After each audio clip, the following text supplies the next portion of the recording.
In this quick tutorial, I'm going to show you how you can strike through a text in Google Docs. So if you're interested in knowing this, then keep on watching. So in order to strike through a text, you need to select that text. For example, I want to strike through the word Google Docs, and then I need to go to the format. From the format, I will go to the text, and within the text, I will select the strike through, and the short key is also written in front of it, that is Alt Shift and digit 5. So once you will press that, the text which you have selected will get a strike through.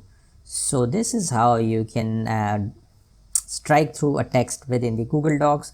If you want to see more tutorials on Google Docs, we have a complete list which will be displayed in the end screen card and would be available in the first link in the description below. In any case, thank you for watching till the end. If you like this video, hit the like button and don't forget to subscribe.